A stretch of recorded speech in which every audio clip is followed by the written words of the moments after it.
I would also like to show how to cope up things without these tools. When you don't have pre-cut quilling paper strips, you can just cut these papers yourself.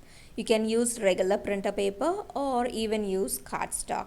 Cardstock are much more thicker paper than the printer papers. To cut these papers, you need just a ruler and a paper cutter. You can do it on a floor or even on a cutting mat, which is optional.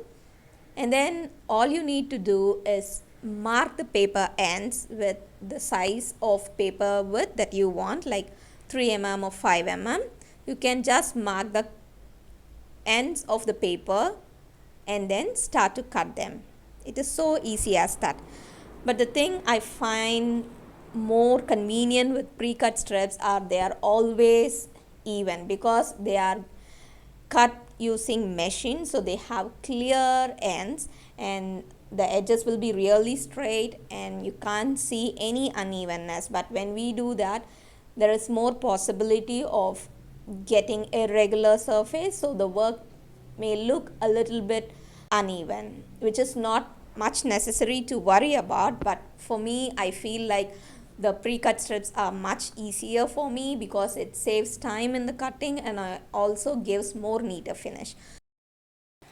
For the tool, you can use a toothpick or something pointy. They will act like a needle tool, and if you want to convert the toothpick into a slotted tool, then make a slight slit using a paper cutter in the toothpick and it is now ready to use.